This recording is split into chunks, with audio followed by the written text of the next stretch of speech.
The universe tore apart around them. Commander Zarkoth gripped his command chair as reality itself seemed to scream.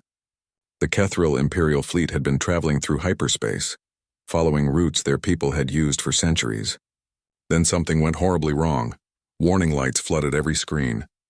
The ship's computer voice spoke in rapid clicks, the Kethril language sounding harsh even in crisis. Gravitational anomaly detected. Emergency exit from hyperspace in 3 seconds. Zarkoth barely had time to order his crew to brace before the fleet was violently thrown back into normal space. Ships tumbled through the void like leaves in a storm. His own vessel, the Bright Talon, spun 3 times before the emergency thrusters could stop the rotation. Damage report, Zarkoth commanded, his mandibles clicking together in stress. Engineer Vorn's 4 arms moved across multiple control panels at once. The Brachus species was known for being pessimistic, and today Vorn had every reason to be. Main engines offline. FTL drive is burned out completely. Hull breaches on decks 7 through 9. Life support is stable, but we used 40% of our emergency power just stopping the spin. Zarkoth felt his heart sink. He had 2 of them, like all Kethril, and both seemed to pound against his armored chest. What about the rest of the fleet? Navigator Prime. Thessia's energy form flickered with what Zarkoth had learned to recognize as concern. The Luminari were beings of pure light and energy, logical creatures who rarely showed emotion. 37 warships, 3 colony vessels, and 7 support craft responded to the emergency ping. 5 ships are not responding. The colony ship New Hope is... Commander, their life support is failing. How many on board? 2,400 civilians. Mostly families, children. Zarkoth closed his eyes briefly. This was supposed to be a simple relocation mission. 3 colony ships full of families moving to a new world, escorted by a military fleet. Now they were stranded 47 light-years from the nearest Kethril outpost, with dying ships and no way to call for help. Over the next hour, the full extent of their disaster became clear. 80% of the fleet had no working engines. The long-range communications array had been completely destroyed. Food supplies were limited. Several ships had radiation leaks, and that colony ship would run out of oxygen in less than 4 days. Zarkoth made the hardest calculations of his life. Could they abandon some ships to save others? Which crews were essential? How did you choose who lives and who dies? Commander. Thessia's voice cut through his dark thoughts. Our long-range sensors detected something. Multiple ships approaching at faster than light speeds. Every Kethril on the bridge froze. Out here, far from civilized space, that could only mean pirates or scavengers. Or worse, how many ships? Zarkoth demanded. 5 vessels. They are large. Very large. They will arrive in approximately 12 minutes. Battle stations. All ships, power weapons. Vorn looked up from his console, his expression grim even for him. Commander, most of our fleet cannot power weapons and life support at the same time. We are in no condition to fight. Then we will die fighting instead of waiting, Zarkoth said firmly. It was the Kethril way. But then Thessia spoke again, her voice uncertain in a way he had never heard before. Commander, I am analyzing the approaching vessel's configuration. They are not warships, at least not primarily. 3 of them have markings on their hull. Medical markings. A trick, Vorn muttered. Pirates often disguise their ships. Perhaps, Thessia agreed. But I must note that their weapons are powered down. They are approaching slowly, in a non-threatening formation. The minutes crawled by. Zarkoth watched his tactical display as 5 ships emerged from FTL space at a safe distance from his crippled fleet. They were big, blocky vessels with strange markings, and they were broadcasting on all frequencies. The translation software took a moment to process the alien language. Then a voice spoke through the bridge speakers, calm and professional.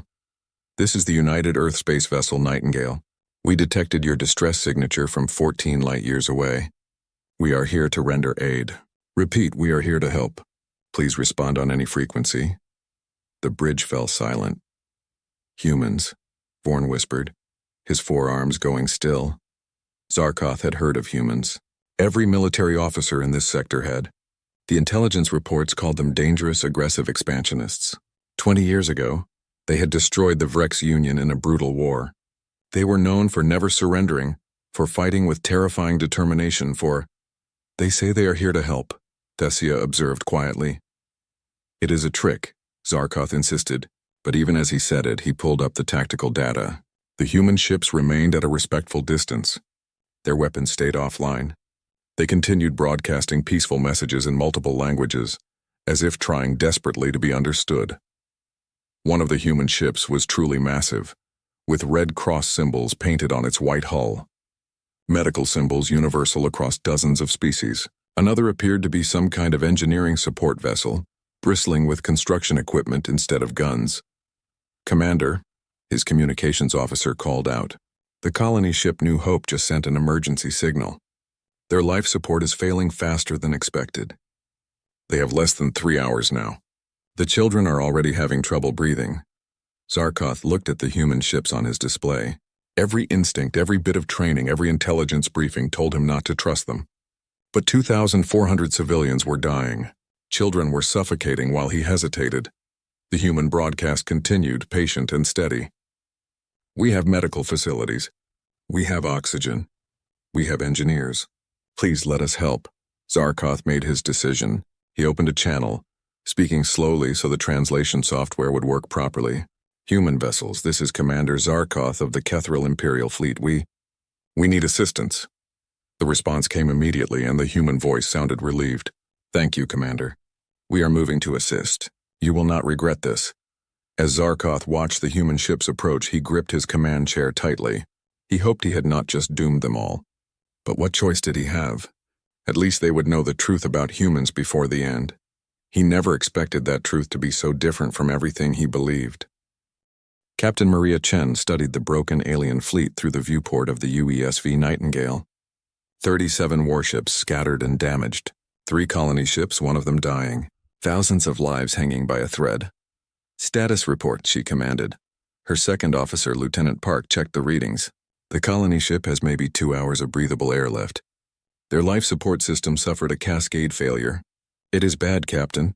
Maria nodded slowly. She had been a rescue coordinator for 15 years. First on Earth during the Pacific earthquake crisis, then in space. She had seen disasters before. But this was her first time dealing with an alien species. "Are they responding to our hails?" she asked. "Not yet. They powered up their weapons when we arrived, but they have not fired. I think they are scared." "Scared of us?" Maria found that darkly amusing. Here they were, trying to help, and the aliens thought they were the threat. But she understood. In their position, she would be suspicious too. Admiral James Okoro's face appeared on her communication screen. The Admiral commanded the escort vessel, the UESV Covenant. "Captain Chen, what is your assessment?" "That colony ship will not last much longer, sir. We need to move now. The aliens have not given us permission to approach. We cannot just force our way onto their ships." Maria clenched her jaw. She hated politics when people were dying. "Sir, with respect, I did not become a doctor to watch children suffocate while we wait for paperwork." Okoro was quiet for a moment. Then he smiled slightly. "I did not hear that, Captain. But if your ship happens to have a navigation malfunction that brings you closer to that colony vessel, well, these things happen in damaged space." Maria understood. He was giving her unofficial permission to act. "Thank you, sir."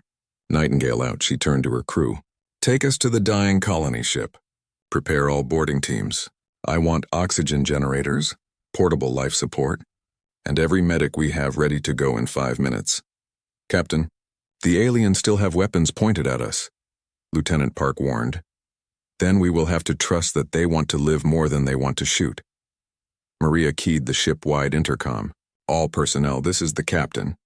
We are going in. Make me proud." The Nightingale moved forward slowly, broadcasting continuous messages of peace. Maria watched the alien warships carefully. Would they fire? Their weapons tracked her ship, but no shots came. Finally, a response crackled through the speakers. The translation software made it sound choppy and strange. "Human vessels, this is Commander Zarkoth of the Kethril Imperial Fleet. We need assistance." Maria felt relief wash over her. "Thank you, Commander. We are moving to assist. You will not regret this." 20 minutes later, the Nightingale matched position with the colony ship called New Hope. It was a strange vessel, built in a style completely unlike human ships. But Maria could see the scorch marks, the damaged sections, the flickering lights that meant failing power. She led the first boarding team herself, wearing a sealed environmental suit. They carried enough equipment to supply a small hospital. Dr. Yuki Tanaka and Dr. Marcus Webb were with her, along with Lieutenant Park and a dozen other specialists. The airlock connection took several tense minutes.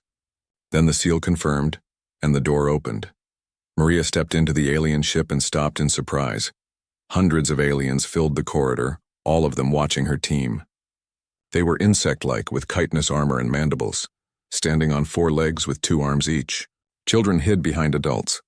Everyone looked terrified, and they should be terrified, Maria realized. They were dying, and strange creatures in bulky suits had just forced their way onto their ship. Maria slowly removed her helmet, making sure they could see her face. The air was thin and smelled strange, but breathable for a short time. She wanted them to see she was not a monster. "We are here to help," she said clearly, hoping their translation system was working. "My name is Maria Chen. I'm a doctor. We have oxygen and medical supplies." One of the aliens stepped forward, an older female holding a small child. The child's breathing was rapid and shallow. The mother spoke in clicking sounds, which the suit's translator converted to words. "My daughter cannot breathe well, please." Maria knelt down, making herself smaller and less threatening. "Dr. Tanaka, set up the portable oxygen system here. Dr. Webb, start checking the children first." Her team moved quickly, efficiently. They set up oxygen generators in the corridors. They checked the aliens carefully, learning their biology as they went. Human medical scanners did not work perfectly on alien bodies, but they worked well enough. Lieutenant Park led an engineering team deeper into the ship, following Kethril engineers to the broken life support system. There were language barriers and confusion, but humans and aliens working together with hand signals and shared determination made surprising progress. Maria watched Dr. Webb spend 40 minutes with one small, Kethril child who had breathed too much carbon dioxide. The child was barely conscious. Webb tried 3 different approaches before finding one that worked, adapting human medicine for an alien body. When the child finally took a deep, clear breath, her mother made a sound that the translator could not convert, but Maria understood perfectly. It was the sound of a mother's relief. News spread across the fleet through their communication channels. The humans were actually helping. They were not attacking. They were not taking prisoners. They were simply doing what they said they would do. Admiral Okoro contacted Commander Zarkoth directly. Maria listened to the conversation on her helmet radio. "Commander, our scans show 19 other vessels in your fleet with critical damage. We have the resources to help them. Will you accept our assistance?" There was a long pause. Then Zarkoth's voice came through, sounding tired and amazed. "Why are you doing this?" "We are not your people. We owe you nothing. We could be your enemies." Okoro's response was simple. "You are people who need help. That is all the reason we need. So will you accept?" Another pause. Then Zarkoth spoke words that would change everything. "Yes, please help my fleet and—" "Thank you." Maria smiled as she watched more human ships move toward the damaged alien vessels. Rescue craft launched like a swarm of helpful bees. Engineers carried custom-made repair parts. Medical teams prepared for different alien biologies. This was what humanity did best, she thought. Not war. Not conquest. This, helping people who needed help. The Kethril around her had stopped looking so afraid. Some were even trying to communicate with her team, pointing at injuries, asking questions, attempting to help with the rescue efforts. One young Kethril approached Maria shyly. He held out something that looked like food. Maria's translator processed his words. "For you. You saved my sister. Thank you." Maria accepted the gift carefully. She had no idea if she could eat it, but the gesture meant everything. "You are welcome," she said softly. "That is what we do." Over the next 3 days, the rescue operation grew into something remarkable. Engineer Rodriguez stood in the cargo bay of his support vessel, surrounded by Kethril engineers. They were trying to solve a problem together, and the language barrier made it frustrating. But slowly, through hand signals, rough drawings, and shared determination, they figured it out. "The power coupling here," Rodriguez said, pointing at a damaged alien component. "It needs to be replaced, but we do not have the right parts." One of the Kethril, a young engineer named Crix, clicked his mandibles thoughtfully. He pulled up a holographic display showing the specifications. The numbers meant nothing to Rodriguez, but the shape was clear. "We can make it," Rodriguez said, pulling out a portable 3D printer. "Show me exactly what you need." For the next 6 hours, humans and Kethril worked together to fabricate custom parts.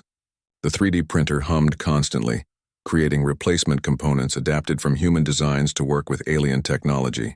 It was not perfect, but it worked. Ship by ship, the human crews spread through the fleet. They brought oxygen to dying vessels. They patched hull breaches with temporary seals.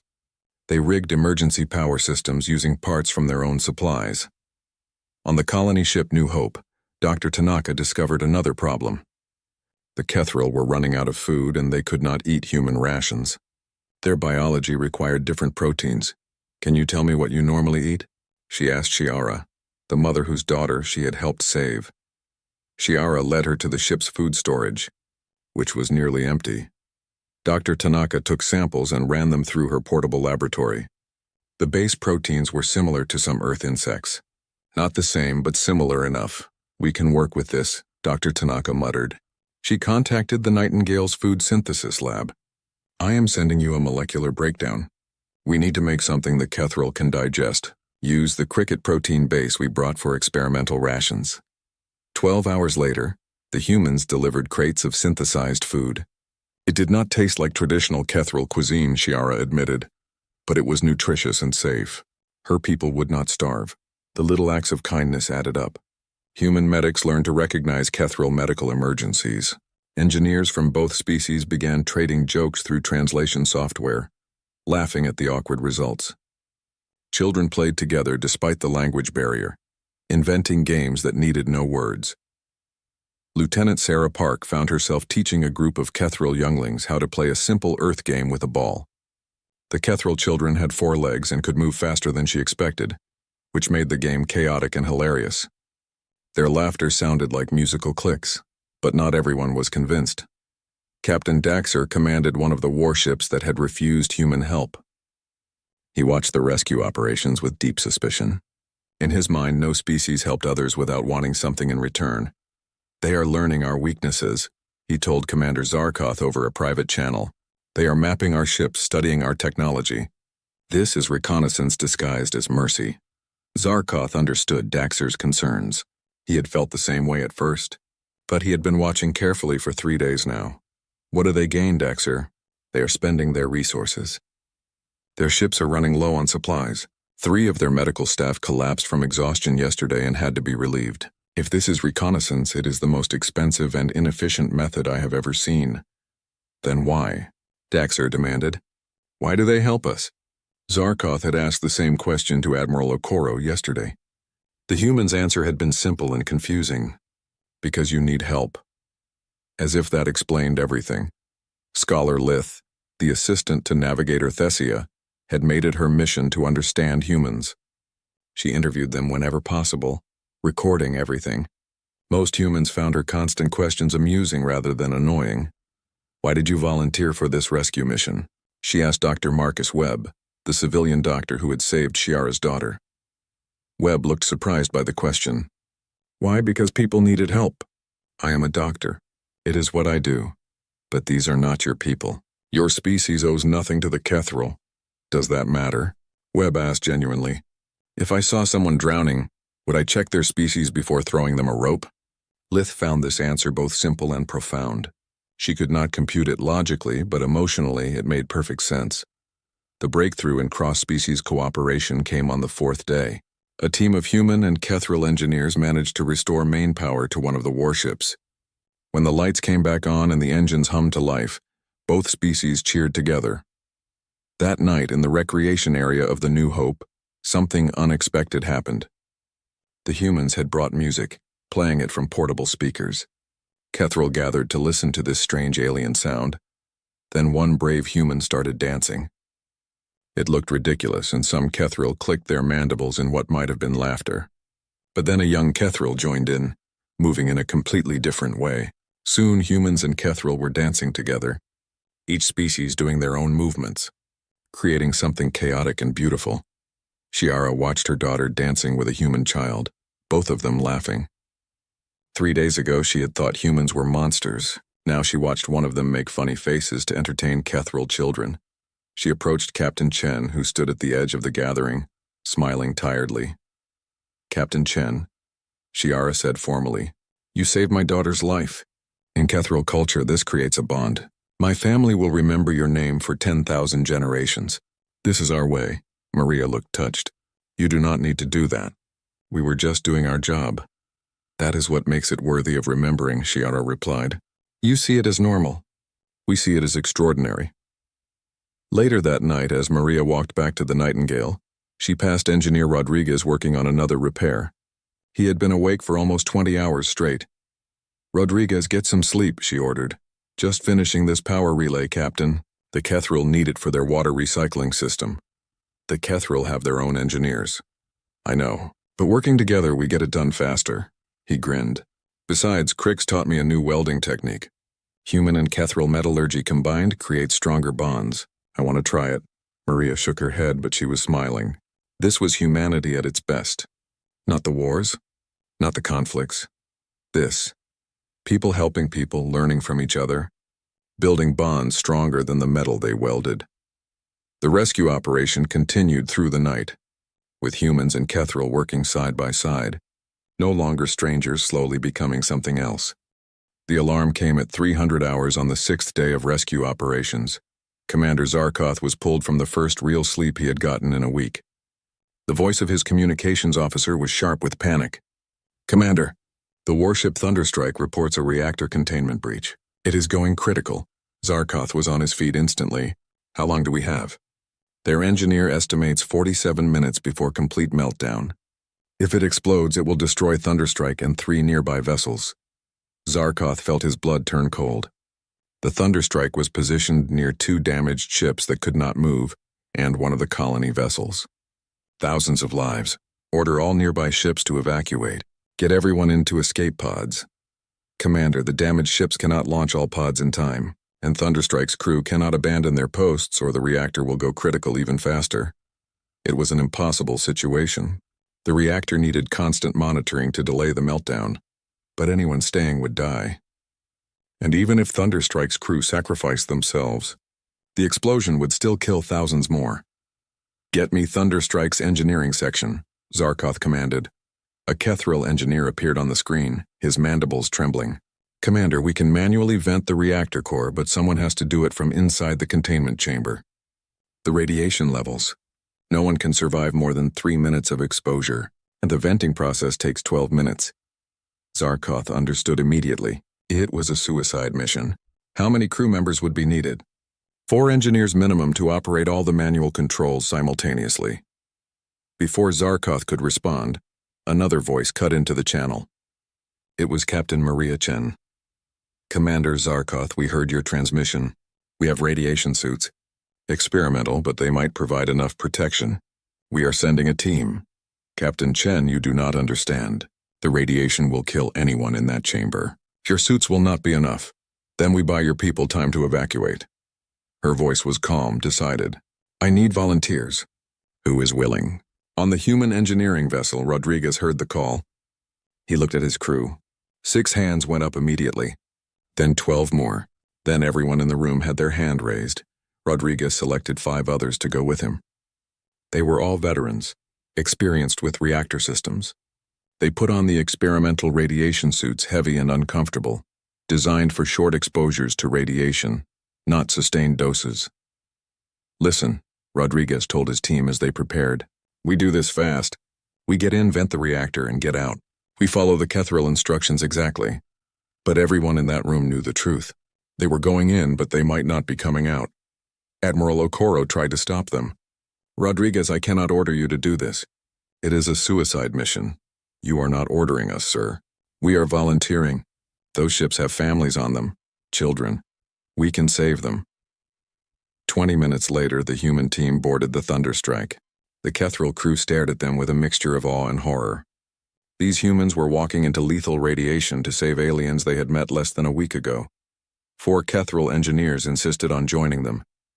This is our ship, one said firmly.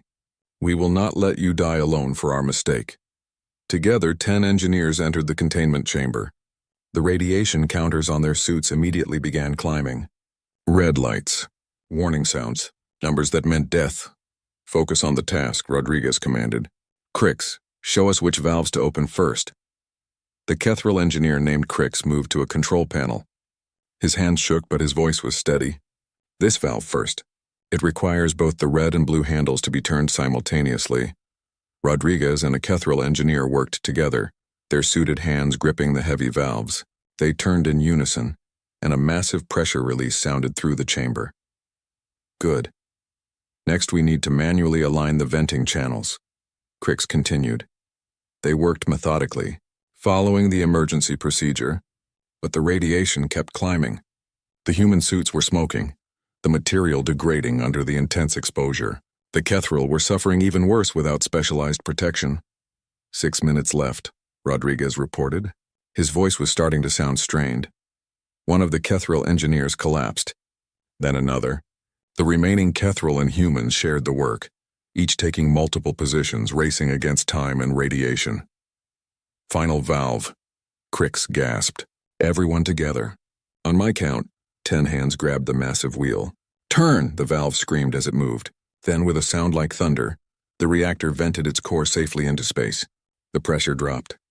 The temperature decreased. The reactor was stable. Evacuation now, Rodriguez ordered. They stumbled out of the containment chamber. Medical teams from both species were waiting. Dr. Tanaka took one look at the radiation readings and her face went pale. 2 Kethril engineers died within the hour. Rodriguez and his team were rushed to the Nightingale's medical bay. Their radiation exposure was catastrophic. 3 humans died by morning.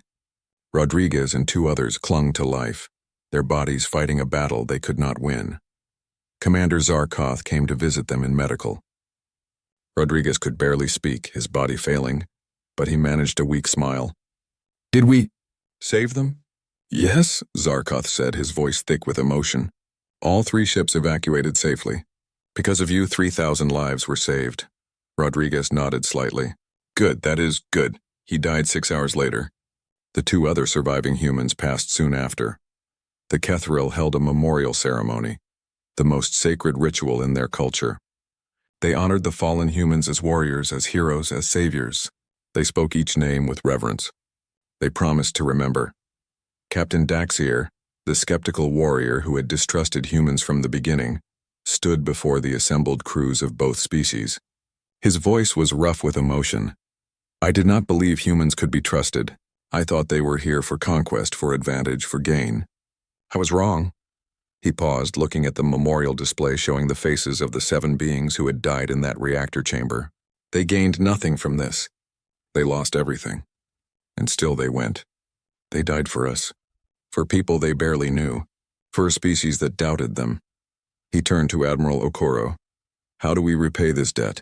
How do we honor such sacrifice? Okoro stood, his own eyes wet with tears for his lost crew. You honor them by remembering. By telling the truth about what happened here.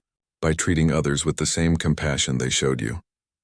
That night, Scholar Lith compiled her final report on humanity. She had tried to understand them logically, to find the strategic advantage in their actions. She had failed, but she understood them emotionally now. Humans helped because someone needed help. They sacrificed because it was right.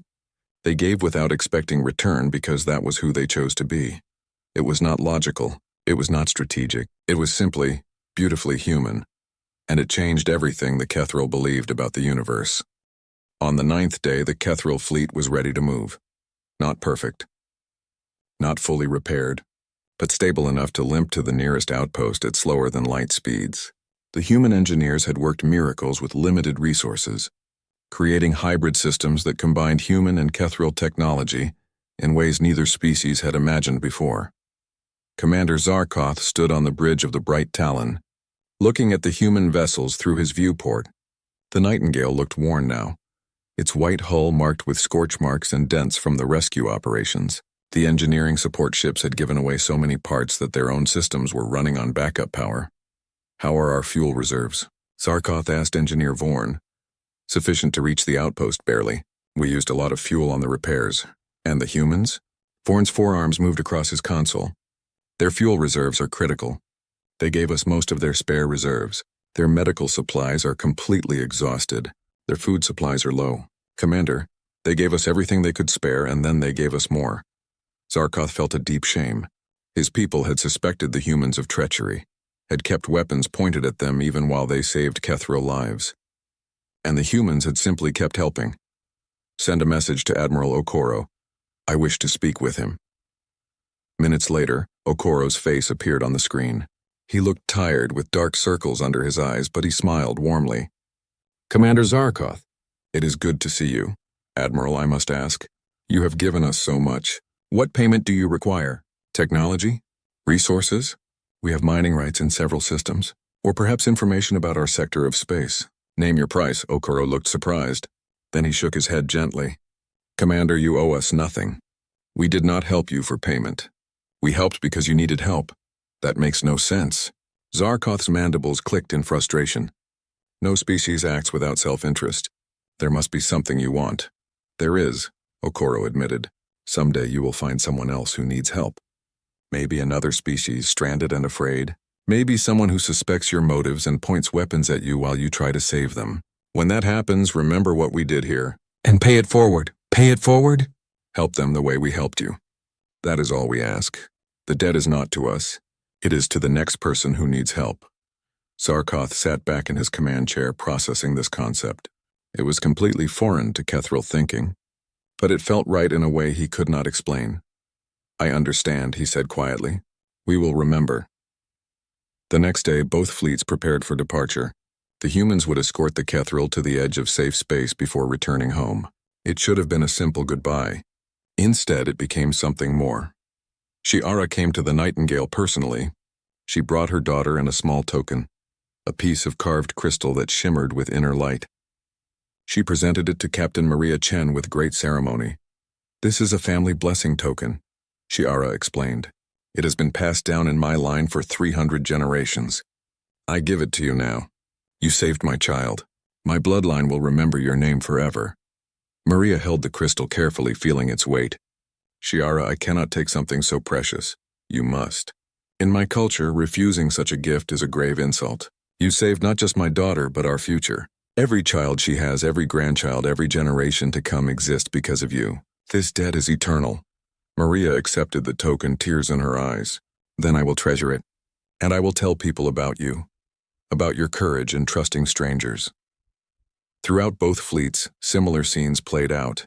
Kethril gave gifts to humans. Humans gave gifts to Kethril. Engineers exchanged technical diagrams and promised to stay in contact. Children cried as they said goodbye to new friends. Lieutenant Park found young Crix, the Kethril engineer she had worked with in the reactor chamber. He had survived barely, and still moved slowly from the radiation exposure. You are a brave soul, Park told him. You went into that chamber knowing you might die. So did you, Crix replied. And you are not even Kethril. Why did you do it? Park thought about the question. Because it was right. Because those ships had people on them who wanted to live. Because I could help. Is that not enough? Crix clicked his mandibles, and what Park had learned was a Kethril smile. You humans are strange, but I am glad we met you. Captain Daxter approached Admiral Okoro on the final day. The hardened warrior looked uncomfortable, struggling with words. Admiral, I was wrong about your people. Completely wrong. We were taught that humans were monsters, aggressive conquerors. We were taught to fear you. And now, Okoro asked, now I know the truth.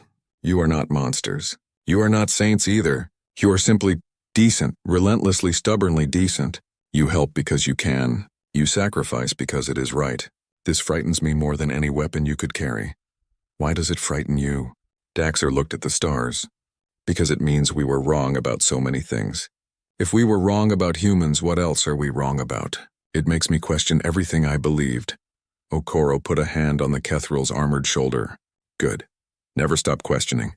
That is how we grow. The final departure was bittersweet. The human ships powered up their engines. The Kethril fleet formed up in escort formation. Together they jumped to FTL, traveling in convoy towards safety. 3 days later, they reached the edge of Kethril space. Long-range sensors picked up patrol ships from the Kethril Empire, coming to assist their stranded fleet. This is where we leave you, Admiral Okoro transmitted. Safe travels, Commander Zarkoth. It has been an honor. Zarkoth watched the human ships turn away, preparing to jump back to human space. On impulse, he opened a final channel. Admiral Okoro, before you go, I want you to know something. I am sending a full report to Kethril High Command. I am telling them everything that happened here. Everything. Some will not believe it. Some will call me foolish for trusting humans, but I will tell the truth. You deserve that much. What will you tell them? Zarkoth chose his words carefully. I will tell them that we were wrong. That humans are not the enemy. That when we needed help most, when we were dying in the void, humans came, not to conquer, not to exploit, to save. I will recommend immediate diplomatic contact with your people. I cannot promise they will listen, but I will try. That is all we can ask. Thank you, Commander. Perhaps someday our peoples will meet again under better circumstances. The human ships jumped to FTL, disappearing in a flash of warped space. Zarkoth watched the spot where they had been, feeling an unexpected sadness. Navigator Thessia stood beside him, her energy form flickering thoughtfully. They changed us, Commander. This fleet, our people. We are not the same as we were 10 days ago. No, Zarkoth agreed. We are not. 6 months later, Scholar Lith's documentation of the rescue was published across multiple species networks. It went viral, spreading through dozens of civilizations. The concept of human rescue culture fascinated the galaxy. The Kethril Empire debated fiercely about opening diplomatic relations with humanity. Conservative factions warned against trusting the aggressive humans. But Zarkoth's report, backed by thousands of witness testimonies, could not be ignored. On a newly established Kethril colony world, the settlers voted on a name for their settlement. They chose New Covenant in honor of Admiral Okoro's ship. They erected a memorial to the 7 beings who died in the reactor chamber, with their names carved in both Kethril and human languages. And when the human rescue crews returned home to Earth, there was no grand ceremony. No parade, just quiet acknowledgement from their own people. For them, it had been just another mission. Just another day helping those who needed help. Captain Maria Chen kept Chiara's blessing token on her desk. Sometimes when missions were hard and she felt tired, she would hold it and remember. Remember that what they did mattered. Remember that compassion could change the universe, one rescue at a time. And somewhere in deep space, other species began to wonder. If humans treated strangers with such kindness, what could the galaxy become if everyone did the same? The answer slowly was beginning to unfold. The alarm blared through NASA's Deep Space Monitoring Station at 3:17 a.m. Dr. John Miller jolted awake at his desk, a half-empty coffee cup still clutched in his hand. The computer screens in front of him flashed with urgent alerts. What's happening? He called to his assistant, who was already rushing toward the main console. Unknown object approaching from beyond Pluto's orbit. Moving fast. Way too fast for a comet or asteroid, she replied, her fingers flying across the keyboard.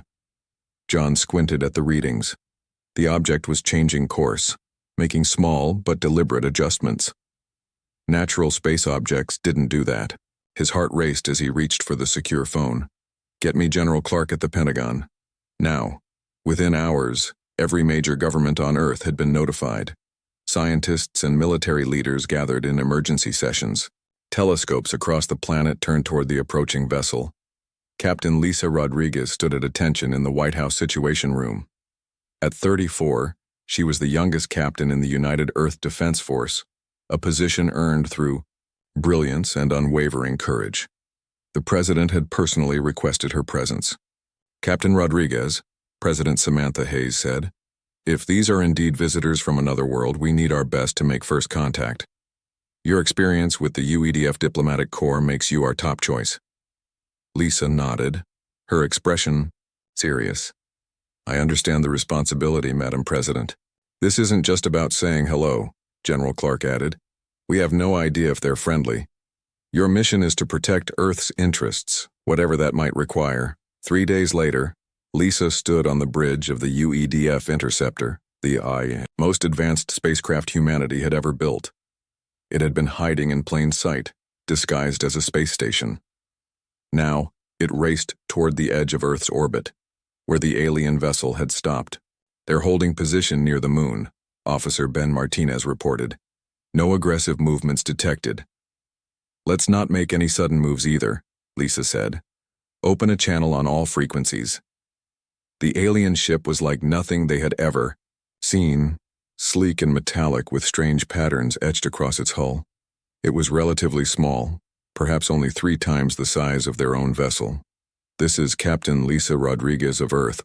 We welcome peaceful contact and communication." For several tense minutes there was no response.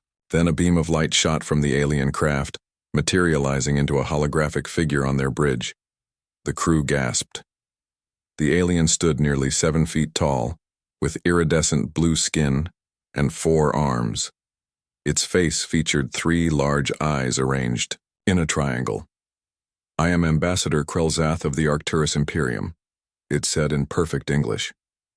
"Your primitive transmission devices were simple to decode. I come with a message from Emperor Zalvaroth." Lisa stepped forward. "We're honored to receive your message, Ambassador." The alien's 3 eyes blinked in sequence. "Honor is irrelevant. The Arcturus Imperium spans 10,000 star systems. We have watched your species for decades. Your planet has been selected for integration into our empire." The temperature on the bridge seemed to drop. Lisa kept her voice steady. "Integration?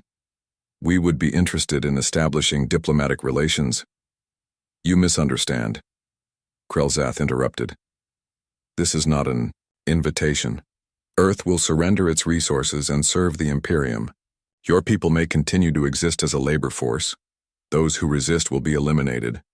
General Clark, watching via video link from the Pentagon, cursed under his breath. President Hayes leaned forward, her face grim.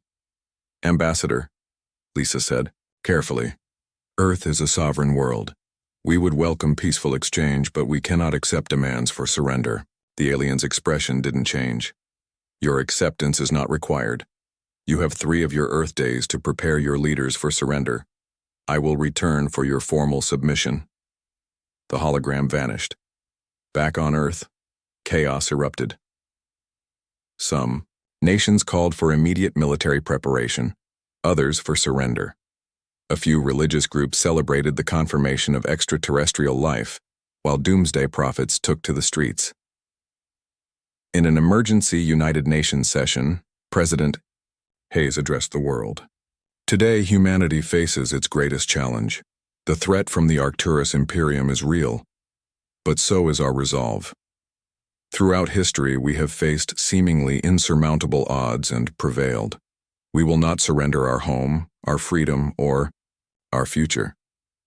Dr. John Miller worked frantically with his team, analyzing everything they had learned about the alien ship.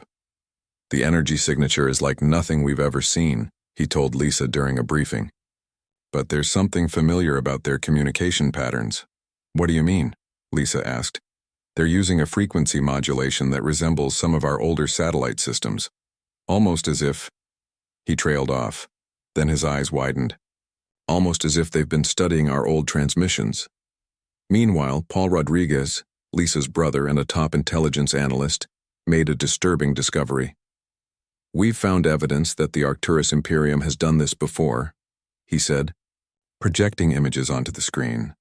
"These are telescope images from the past decade showing planets in nearby star systems. Look at this one." The image showed a planet with obvious artificial structures. The next image, taken 3 years later, showed the same planet stripped of vegetation, riddled with enormous mining pits. "They're not conquerors," Paul said. "They're planet killers." Lisa took this information to President Hayes.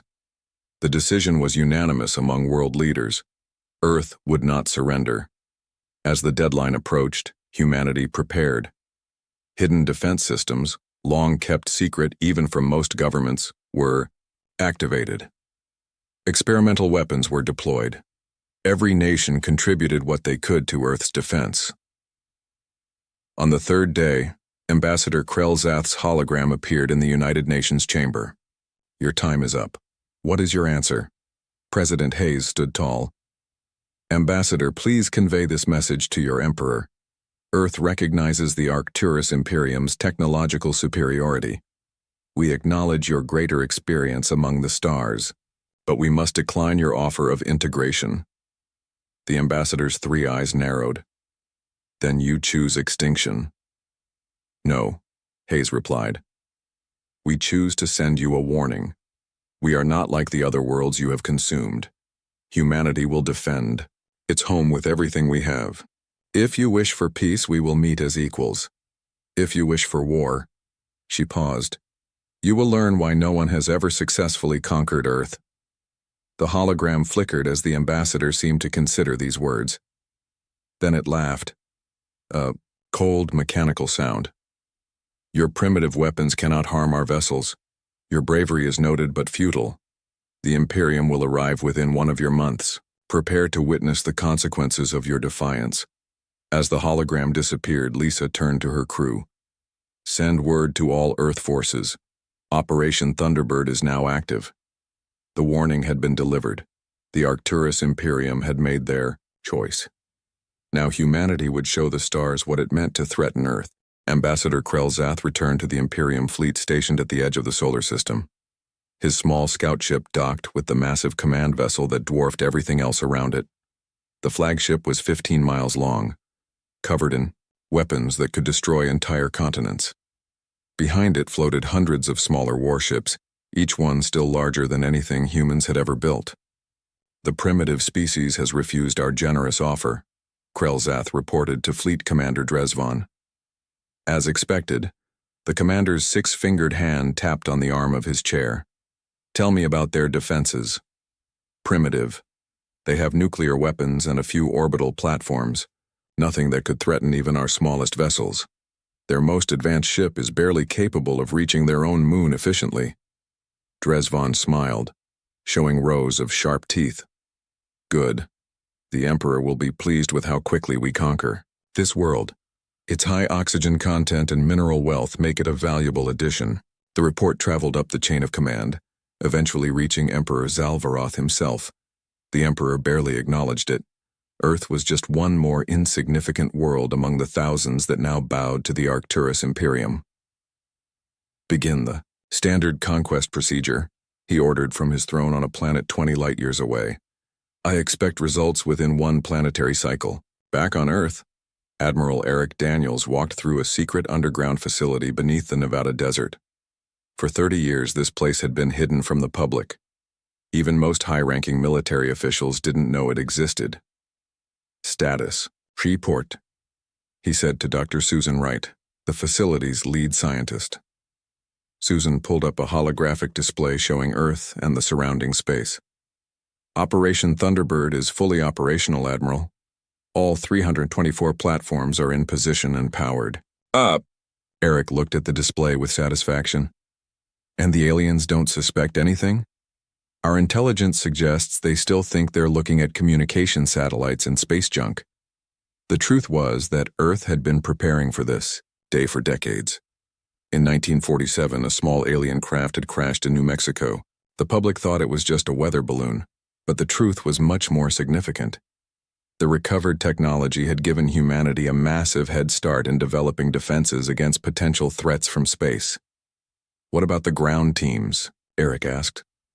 "All major nations have activated their special forces units," Susan replied. "China, Russia, the European Federation, and our own troops are all in position." In orbit around Earth, Captain Lisa Rodriguez supervised the final preparations on the interceptor. "Status of the cloaking system?" she asked her second-in-command. "Fully operational, Captain," Officer Ben Martinez replied.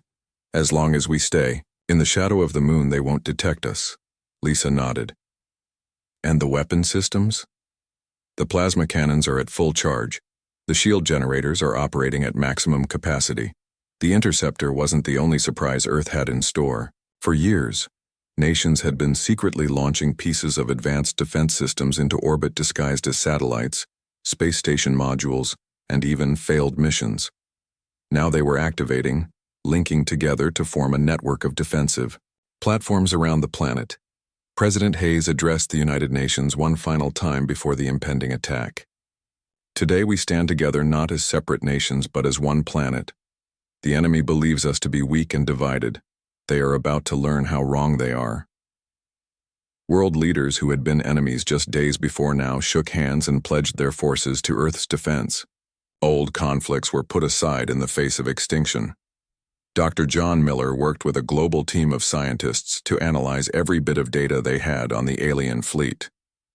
There's something interesting about their communication patterns, he told Paul Rodriguez during a briefing. They use a very efficient quantum encryption, but there's a pattern to it. Paul leaned closer to the screen. Can we break it? Maybe, John replied. If we can, we might be able to listen in on their battle plans. The Imperium fleet began to move toward Earth exactly 1 month after the warning was delivered. Just as they predicted, Earth did nothing visible to prepare. From their sensors, the planet appeared defenseless. Begin the first wave, Commander Dresvon ordered. Target their primitive missile defense systems and military bases. 20 warships broke formation and accelerated toward Earth. Their weapons, systems powered up, glowing with energy capable of turning cities to ash. Enemy ships approaching, Admiral, Susan reported in the command center. They'll be in range in 3 minutes. Eric Daniels took a deep breath. Activate Protocol Thunderbird. All around the Earth, hundreds of seemingly ordinary satellites suddenly transformed. Hidden panels opened, revealing advanced weapon systems developed from the recovered alien technology. Power systems that had been dormant for years came online. On the approaching Imperium ships, alarms suddenly blared. Commander, we're detecting energy signatures all around the planet, a junior officer shouted. Before Dresvon could respond, the first shots were fired. Beams of concentrated plasma struck the lead Imperium vessel, piercing its shields with unexpected power. Impossible, Dresvon shouted as reports of damage flooded in. These primitives couldn't possibly have this technology. The Imperium fleet scrambled to respond, but they were caught completely by surprise. 3 of their smaller ships exploded as Earth's defense platforms concentrated their fire. Lisa Rodriguez watched from the hidden position of the interceptor. Now it's our turn, she said. All hands to battle stations. The interceptor emerged. From behind the moon, its advanced engines flaring as it accelerated toward the alien fleet. Smaller fighter craft launched from hidden bases on Earth, rising to join the battle. Emperor Zalvaroth was furious when the news reached him. How is this possible? Send in the main fleet, crush them completely. The full might of the Imperium began to move toward Earth. Thousands of warships prepared to overwhelm the planet's defenses through sheer numbers.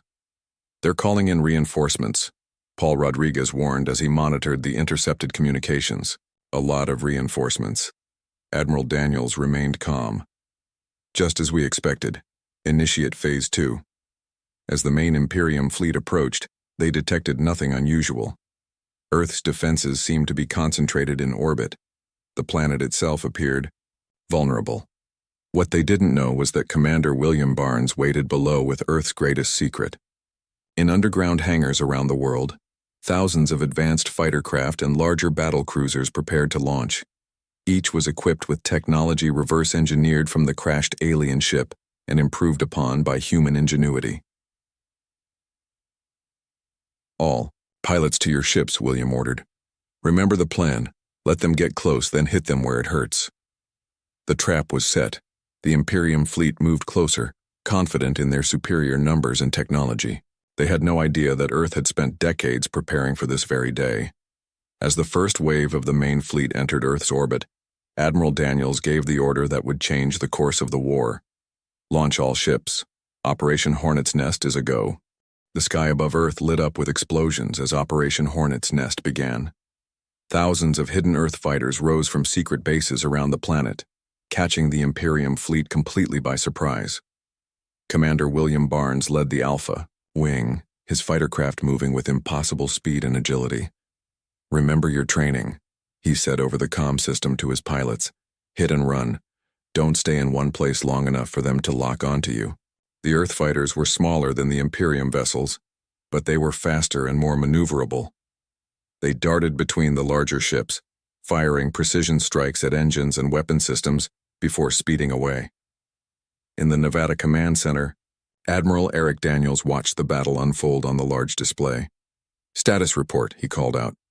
Our fighters have disabled 17 Imperium vessels so far, an officer replied. We've lost 12 of our own. And the captured scout ship? Dr. Susan Wright looked up from her console. being transported to the research facility now. We managed to capture it mostly intact during the initial assault. This was a key part of their strategy. Humanity needed to learn more about their enemy if they hoped to win this war. At the research facility, Dr. Laura Chen waited anxiously for the arrival of the alien ship. As head of the reverse engineering division, she had spent her career studying the technology from the 1947 crash. Now she would have a chance to examine current Imperium technology. "The transport is arriving," her assistant said. "They've brought 2 living crew members as well." Laura nodded. "Prepare the secure lab and inform Captain Rodriguez that we're ready for her." Captain Lisa Rodriguez arrived an hour later. The battle in space continued, but her expertise was needed here. She entered the facility's secure interrogation room where one of the captured Imperium officers was being held. The alien looked smaller without its armor. Its blue skin had a sickly pallor under the room's lights. It glared at Lisa with all 3 of its eyes. "I am Captain Lisa Rodriguez," she said. "I want to ask you some questions about your empire." The alien made a hissing sound. "I am Sub-Commander Krell Noth of the glorious Arcturus Imperium. I will tell you nothing, primitive." Lisa sat down across from him. "You might be surprised by what we already know. For instance, we know your empire has conquered thousands of worlds. What we want to know is, have any ever successfully resisted?" A flicker of something crossed the alien's face. Fear? Surprise? Impossible. "No world has ever—" He stopped himself. Lisa smiled slightly. "So there have been others who fought back. Tell me about them." Meanwhile, Paul Rodriguez had made a breakthrough with the Imperium's tactical database. Using the patterns Dr. John Miller had discovered in their communication encryption, he had gained access to some of their files. "It's incredible," he told John as they worked. "Their entire military operates on a strict hierarchical structure. Every decision has to come from above. There's almost no individual initiative allowed." John nodded. "That could be an advantage for us. Our forces are trained to adapt and make decisions in the field." "There's more," Paul said, pointing to the screen. "Look at these supply line routes. Every military operation depends on regular shipments from these central manufacturing worlds. If we could disrupt those supply lines—" "Exactly." In the research lab, Laura Chen made her own discovery as she examined the captured Imperium ship. "The biotech components are fascinating," she told her team. "A significant portion of their systems are actually organic, grown rather than built." She ran a series of tests on the organic components and noticed something surprising when a sample was accidentally contaminated with Earth bacteria. "Look at this reaction," she said, pointing to the microscope display. "The component is breaking down when exposed to Pseudomonas aeruginosa, a common Earth bacterium." Her assistant leaned closer. "It's like they have no resistance to Earth microbes." "Or any microbes similar to ours," Laura added. "I wonder if their homeworld has a significantly different microbial ecosystem." She immediately began designing a virus that could target the organic components of the Imperium ships without harming human technology. Back in space, the battle continued. Earth's fighters had succeeded in confusing the Imperium fleet, but the aliens were adapting. Their larger ships formed defensive formations, making it harder for the smaller Earth vessels to get close enough to cause damage. "They're learning," William Barnes told Admiral Daniels over the comm. "We need a new approach." "Hold position for now," Daniels replied. "We've made an important discovery that might give us an edge." In her interrogation room, Lisa was making progress with Sub-Commander Krell Noth. "Your empire has conquered many worlds, but you've never faced humanity before," she said. "Did you know that we've spent our entire history fighting each other? War is in our blood. We've developed tactics and strategies over thousands of years." The alien seemed disturbed by this. "Fighting your own kind is barbaric." "Perhaps, but it means we know how to fight. Your empire expanded too fast, didn't it? You've never had to deal with serious resistance." Krell Noth shifted uncomfortably. "The empire has always prevailed." "But not without cost," Lisa pressed. "Not against everyone. Tell me about the Dwarven Rebellion." The alien's eyes widened. How? Do you know about that? Lisa didn't reveal that Paul had just discovered mentions of this event in the Imperium database. We have our sources. Tell me what happened. The Dorvans were difficult to subdue. They used their knowledge of local terrain to ambush our forces. It took 3 full cycles to conquer them completely. And now they serve the Empire? Krelnoth looked away. They were made an example of. Their resistance required the Empire to sterilize their world. Lisa felt sick but kept her expression neutral. Thank you for confirming what we suspected. Your Empire doesn't tolerate resistance because you don't know how to handle it.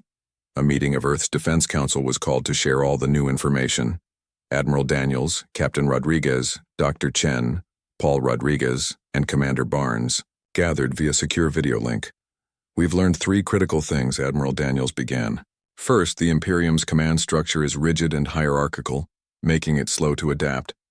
Second, their supply lines are vulnerable. And third, their biotech components are susceptible to Earth bacteria. Laura Chen spoke up. I've developed a virus that should disable their biotech systems on contact. We can load it into missiles or even release it into space near their ships. And I've identified their primary supply route to this sector, Paul added. If we can disrupt it, the fleet here will be cut off from reinforcements. Lisa nodded. The prisoner also revealed that they've faced resistance before from a species called the Dorvans. They used guerrilla tactics effectively before they were ultimately defeated. So we know they can be fought, William said. And we may have advantages they don't expect. Admiral Daniels looked at each of them in turn. Then it's time for Phase 3 of our defense. Earth will not just resist. We're going to take the fight to them. Emperor Zalvaroth was not pleased. The conquest of Earth should have been simple, yet 2 weeks had passed with no victory. Explain this failure, he demanded of his advisors.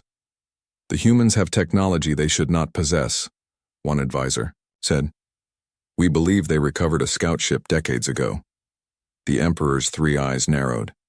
This changes nothing. Send Grand Marshal Vexcor with the Dreadnought Division. End this resistance immediately. Grand Marshal Vexicor was the most decorated military leader in the Imperium. He had never lost a battle in 300 years of service. His Dreadnought Division contained the most powerful warships ever built, each capable of destroying all life on a planet's surface. It will be done, Emperor, Vexicor said, bowing his head. I will depart immediately. On Earth, the initial victory was giving way to concern. The Imperium had pulled back its forces, regrouping at the edge of the solar system. Humanity had won the first battle, but everyone knew the war was far from over. They're bringing reinforcements, Admiral Daniels told the UN Security Council.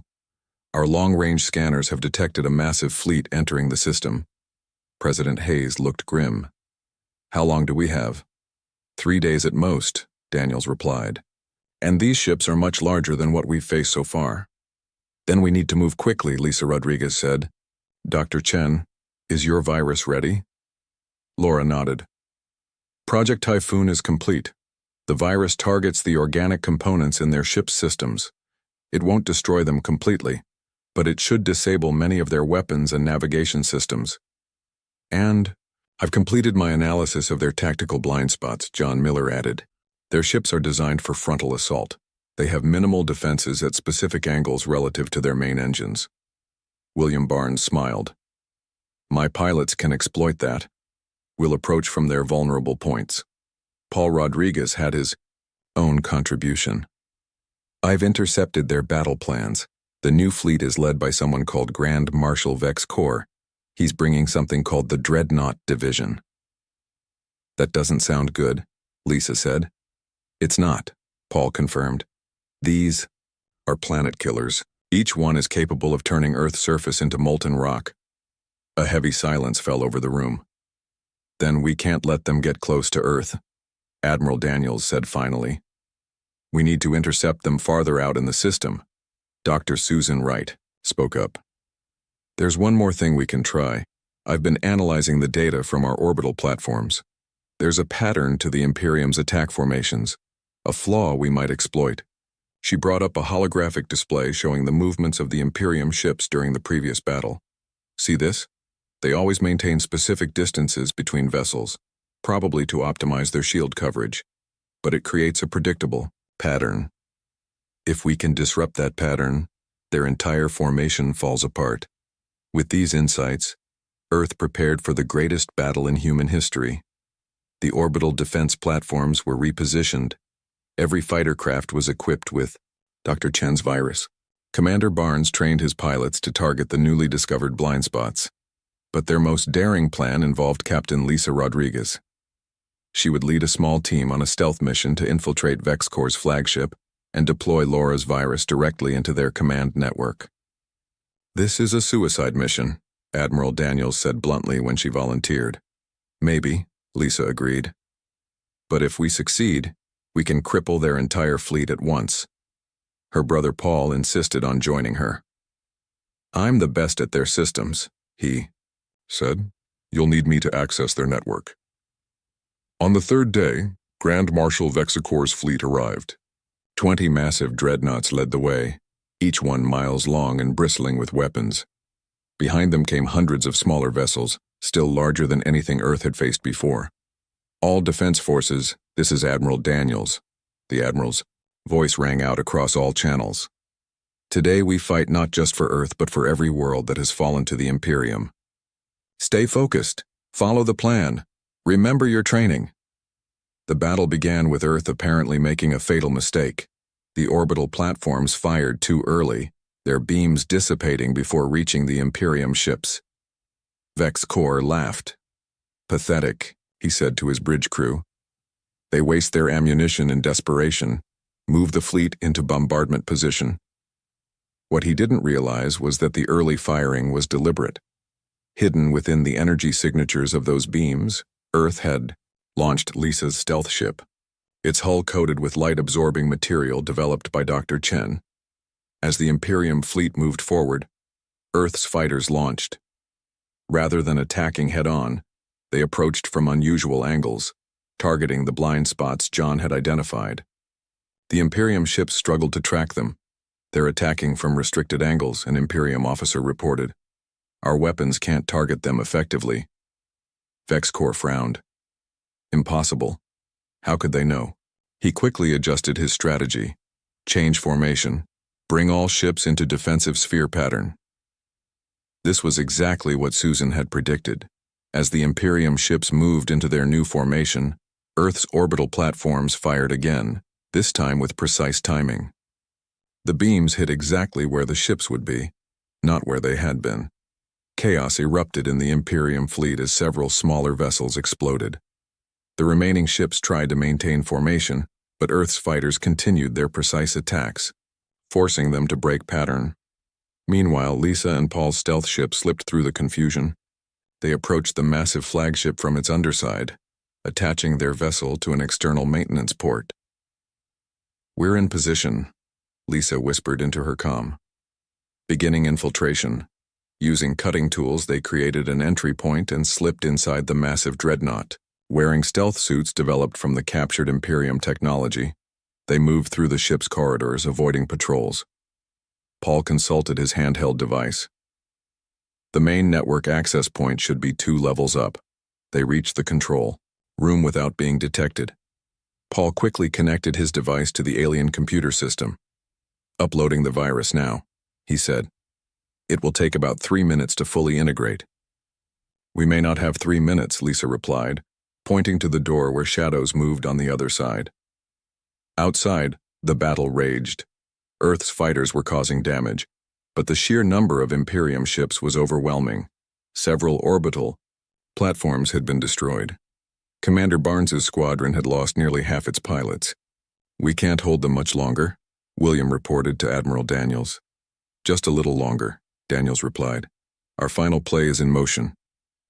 On the flagship, Paul finished the upload just as the door to the control room slid open. Lisa fired, her weapon stunning the first 2 Imperium soldiers who entered. "It's done," Paul shouted. "The virus is in their system." Throughout the Imperium fleet, ship systems began to fail. Weapons powered down. Navigation systems gave false readings. Communications became garbled or failed entirely. On VexCorp's bridge, Panic spread as the ship's controls stopped responding. "What is happening?" he demanded. "Unknown, Grand Marshal," an officer replied. "Some kind of infection is spreading through our systems. It's affecting all ships in the fleet." As the mighty flagship drifted out of control, it collided with another, dreadnought. The impact wasn't enough to destroy either ship, but it caused massive damage. More collisions followed as other ships lost navigational control. Earth had achieved the impossible. The mighty Imperium fleet was in disarray. "All forces, press the advantage," Admiral Daniels ordered. "Target their disabled weapon systems." But the battle was far from over. Grand Marshal Vexcor had not survived 3 centuries of warfare without learning to adapt. "Prepare for emergency planetary bombardment," he ordered. "If we cannot take this world, we will destroy it." Grand Marshal Vexcor stood on the bridge of his damaged flagship.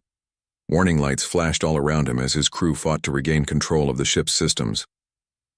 "The planetary bombardment cannons are still operational," an officer reported, "but we only have enough power for a single concentrated strike. Target their largest population center," Vexcor ordered. "If we cannot have this world, no one will." The massive weapon began to charge, drawing power from the ship's failing systems. On Earth, alarms sounded as sensors detected the energy buildup. "They're preparing to fire a planet-killer weapon," Susan Wright reported, her voice tense. "Impact in 3 minutes." Admiral Daniels turned to his communications officer. "Any word from Captain Rodriguez?" "No, sir. We lost contact when they boarded the flagship."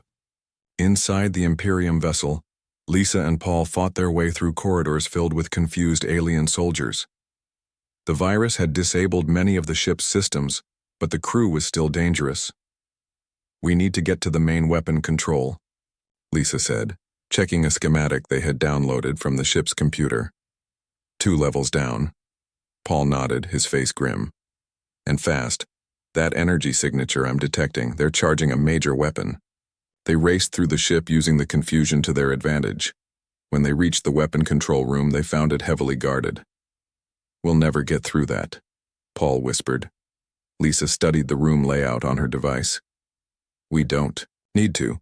Look, there's a power conduit running underneath us. If we can damage it, the weapon can't fire." Using cutting tools, they broke through the floor plating and found the massive power conduit.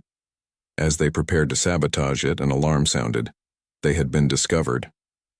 "Work fast," Lisa told her brother as she turned to face the approaching guards. Back on Earth, Dr. John Miller made a startling discovery as he monitored the Imperium communications. "Something's happening," he told Admiral Daniels. "I'm picking up new signals, not from Vexcor's fleet." He adjusted his equipment, isolating the signals.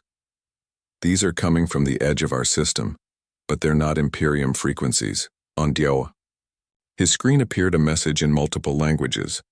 One of them was recognizable as English. "To the defenders of Earth, we are the Free Worlds Coalition. We have monitored your resistance against the Arcturus Imperium. Reinforcements are incoming. Hold your position." Before anyone could react to this surprising development, another alarm sounded. "The dreadnought is firing," Susan shouted. Everyone watched in horror as a massive beam of energy shot from Vexcor's flagship toward Earth. But just before it could reach the atmosphere, the beam flickered and dissipated.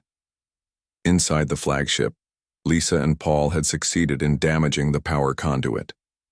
The weapon fired at only a fraction of its intended power, not enough to penetrate Earth's atmosphere. "No!" Vexcor shouted as he received the report. "Reroute all power! Fire again!" But before his crew could comply, new alerts sounded throughout the ship. "Multiple ships dropping out of faster-than-light travel," an officer reported, his voice filled with confusion. "They're not ours." The space around the solar system suddenly filled with ships of various designs. None bore the markings of the Arcturus Imperium. Instead, they displayed dozens of different symbols, the flags of worlds that had suffered under Imperium rule. A transmission came through on all frequencies. "This is Admiral Zor Kal of the Free Worlds Coalition. To all Imperium vessels, your reign of terror ends today. To the people of Earth, we stand with you." Commander William Barnes watched in amazement as the new fleet engaged the Imperium ships. "Who are they?" he asked over the comm. "Friends, it seems," Admiral Daniels replied. "Let's not waste their assistance. All forces coordinate with the new arrivals. Focus fire on the damaged dreadnoughts." The battle turned dramatically. The Free World's coalition ships attacked with precision and fury, clearly motivated by years of oppression. The Imperium fleet, already damaged by Earth's virus and attacks, began to crumble under the combined assault. On VexCorp's flagship, Lisa and Paul used the new distraction to make their escape. They fought their way to their stealth ship and managed to detach just as a massive explosion rocked the dreadnought.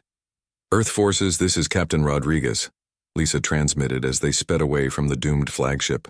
"Mission accomplished, requesting pickup." Grand Marshal VexCorp watched his empire's greatest fleet fall apart around him.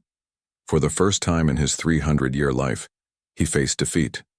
"Impossible," he whispered as his flagship began to break apart.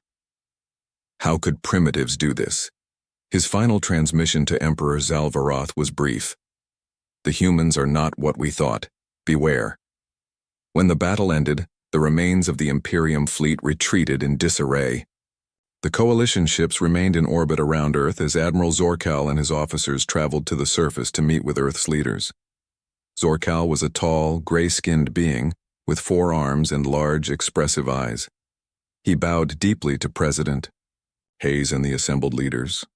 "We have watched your fight with great interest," he said. "For centuries our worlds have suffered under Imperium rule. When we saw a single planet not only resist but strike back effectively, we found the courage to unite and join your fight." President Hayes stepped forward. "We are grateful for your help, Admiral. But we sense this war is far from over." "Indeed," Zorcal agreed. "The Emperor will not accept this defeat. He will send more ships, more troops, but now he must fight on 2 fronts. Here at Earth, and across his empire where our coalition is inspiring rebellions on dozens of worlds." Over the next several weeks, Earth formed an alliance with the Free World's coalition. Dr. Laura Chen shared her virus technology with their scientists. Commander William Barnes trained their pilots in Earth's unpredictable tactics. In return, the coalition shared advanced technology that allowed humanity to build better ships and weapons. Admiral Daniels was appointed as Earth's representative to the coalition's war council. "We have a long fight ahead," he told his staff. "But we're no longer alone." Lisa Rodriguez was promoted to admiral for her bravery. At the ceremony, President Hayes pinned the new rank insignia on her uniform. "The Imperium thought they could intimidate us into surrender," Hayes said to the gathered crowd. "They chose war instead of heeding our warning. Now they face not just Earth, but a growing alliance of free worlds." 6 months later, Dr. John Miller stood in his observatory looking up at the night sky. The stars looked the same, but he knew everything had changed. Humanity was now part of something greater, a movement for freedom that spanned the galaxy. A ship passed overhead, its lights visible as it headed for orbit. It was the newly commissioned Earth vessel Defiance, under the command of Admiral Lisa Rodriguez. Its mission: to join the coalition fleet in striking at the heart of the Arcturus Imperium. Earth had sent a warning. The Imperium had chosen war, and now the galaxy would never be the same.